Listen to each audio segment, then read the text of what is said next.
Isang paalala, ang video na ito ay ayon lamang sa aking sariling pananaliksik. Hindi ko nais na pilitin ang sino man na maniwala sa videong inyong matutunghayan. Kung hindi kayo kumbinsido sa mga impormasyon at taliwas ang inyong paniniwala sa kaalamang aking ilalahad, maaari kayong gumawa ng sarili ninyong pagsisiyasat para sa inyong kakontentuhan. Ang videong ito ay gabay lamang sa mas malalim na kaalaman at pag-intindi at hindi gawa ng isang profesional. Naniniwala ako na malaya tayong magbigay ng opinyon at suhestyon bilang malayang mamamayan ng Pilipinas. Maraming salamat po.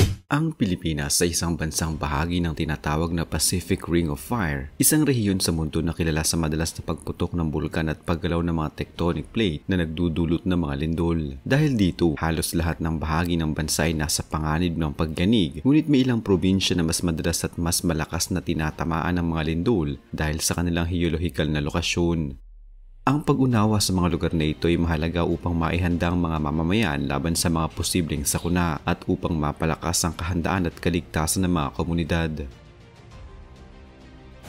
Ang Davao de Oro, na dating tinatawag na Compostela Valley, ay isa sa mga pinakamaraming lindol na nararanasan sa Mindanao. Matatagpuan ito sa silangang bahagi ng rehiyon kung saan dumadaan ang Philippine Fault Zone, isa sa pinakamahabang aktibong fault system sa bansa.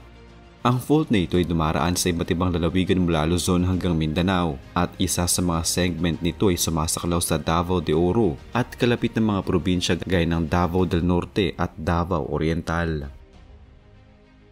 Dahil dito, madalas maranasan sa lalawigan ang mga magnitude 5.0 hanggang 7.0 na lindol na maaaring magdulot ng malalakas na pagyanig.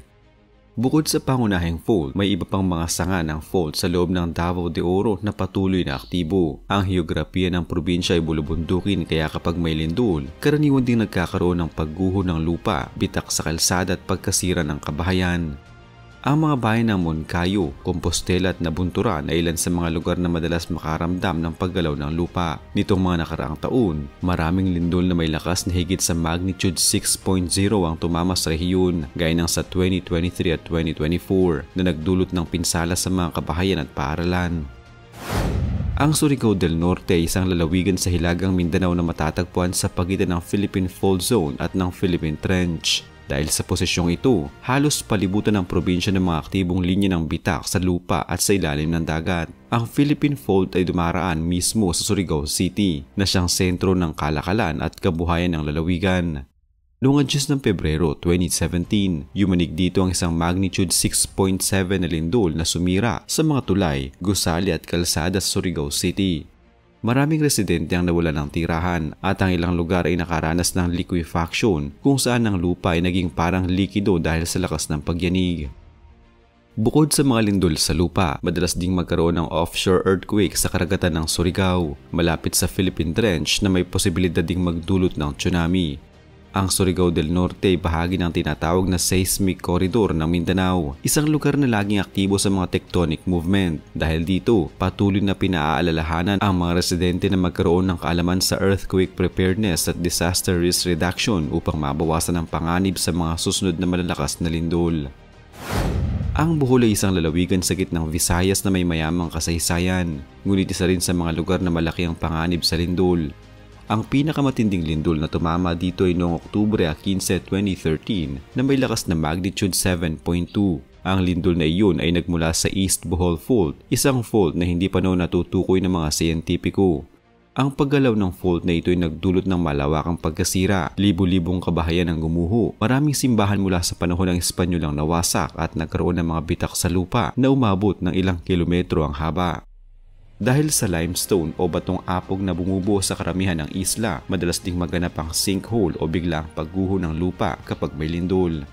Isa ito sa mga natuklasan matapos ang lindol noong 2013. Patuloy ang FIVOC sa pagmamanman sa Bohol dahil natuklasan pa ang iba pang mga fault sa loob ng isla, kabilang mga nasa bayan ng Lobo, Carmen at Sagbayan. Ang geolohikal na katangian ng Bohol ay nagpapakita na ito ay isang aktibong tektonikong rehiyon.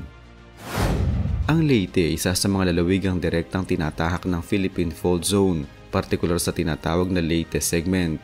Dahil dito, halos taon-taon ay nakakaranas ang lalawigan ng mga maliit hanggang katamtamang lindol. Ang 2017 Ormoc earthquake na may lakas na magnitude 6.5 ay nagdulot ng pagkasira ng mga gusali at pagbitak ng mga kalsada sa mga lungsod ng Ormoc at Cananga.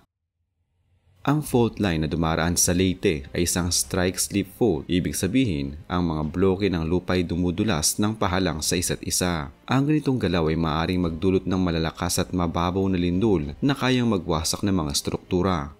Ang Leyte ay matatagpuan din malapit sa Philippine Trench, kaya maaari rin itong maapektuhan ng malalakas na lindol sa dagat at posibleng tsunami. Bukod sa lindol, isa pang panganib sa Leyte ang pagguho ng lupa, lalo na sa mga bayang nasa kabuntukan. Ang madalas na pag-ulan at kalambutan ng lupa ay nagdudulot ng karagdagang peligro kapag may lindol. Dahil dito, bilang isa sa mga pinakadelikadong lalawigan sa Visayas pagdating sa mga sakunang dulot ng paggalaw ng lupa. Ang Quezon Province ay isang malawak na lalawigan na nakahimlay sa pagitan ng maraming aktibong fault at trench system.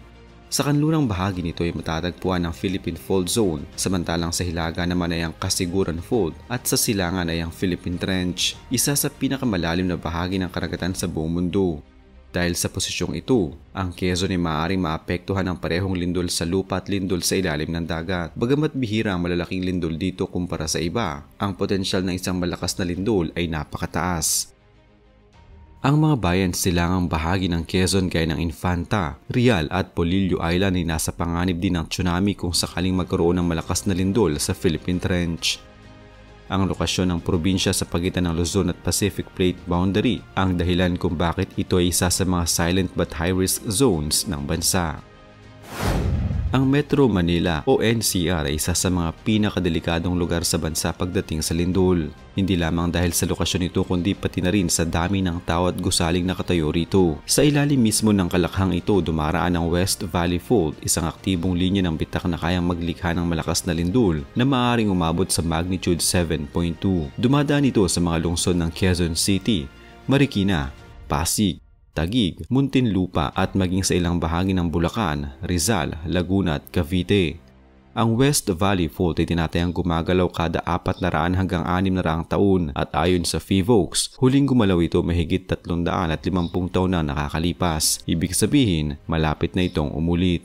Ang mga eksperto ay nagbabala tungkol sa tinatawag na The Big One, isang posibleng lindol na kayang magdulot ng matinding pagkasira sa buong Metro Manila. Dahil sa mataas na populasyon, siksikang mga gusalit mga lugar na nakatayo sa malambot o reclaimed na lupa tulad ng Maynila at Pasay, malaki ang posibilidad ng liquefaction at pagbagsak ng mga gusali kapag may malakas na pagyanig. Ayon sa mga pag-aaral ng Metropolitan Manila Development Authority o MMD at PHIVOLCS, posibleng umabot sa 10 of thousands ang bilang ng mamamatay at milyon-milyon ang mawawalan ng tirahan kung gagalaw ang West Valley Fault. Dahil dito, patuloy na isinasagawa ang mga earthquake drills at disaster preparedness program upang mabawasan ang magiging pinsala ng inaasahang malaking lindol. Ang Bukidnon ay isang lalawigang nasa gitnang bahagi ng Mindanao, kilala sa malamig na klima at malalawak na kabundukan. Bagaman wala itong fault line na dumaraan mismo sa gitna ng probinsya, ito ay napapalibutan ng mga aktibong fault system kabilang ang Central Mindanao Fault, Mindanao Fault Zone at ilang lokal na fault na matatagpuan sa Davao at Cotabato. Dahil sa kalapitan nito sa mga aktibong fault na ito, madalas maramdaman sa Bukidnon ang aftershocks at malalakas na pagyanig na nagmumula sa kalapit na mga lalawigan. Ang topografiya ng Bukidnon ay nakabundok kaya sa tuwing may lindol, madalas nagkakaroon ng pagguho ng lupa, lalo na sa lugar na may mga malalambot na dalisdis.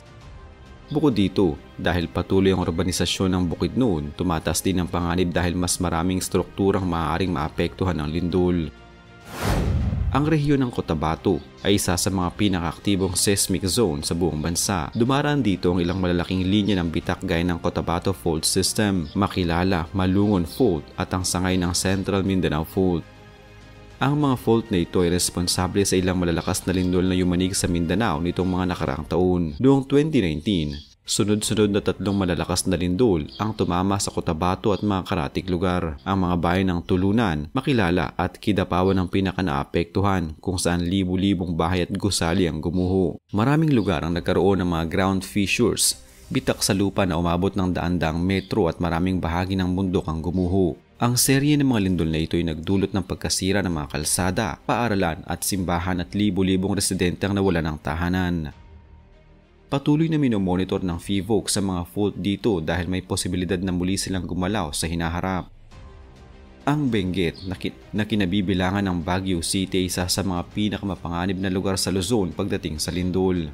Ang lalawigan ay matatagpuan malapit sa Digdig segment ng Philippine Fault Zone na siyang dahilan ng malakas na lindol sa Luzon noong Hulyo 16, 1990 na may lakas na magnitude 7.8.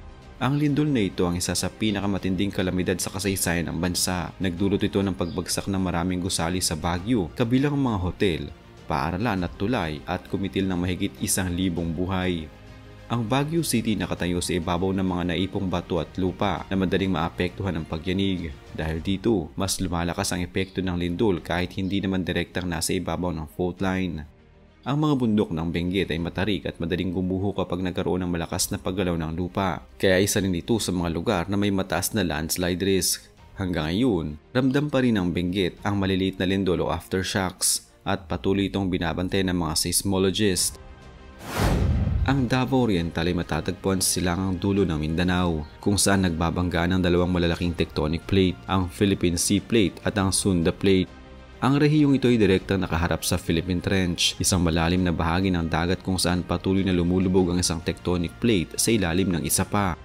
Dahil dito, ang Davao Oriental ay madalas makaranas ng malalakas na lindol sa dagat na maaari ring magdulot ng tsunami.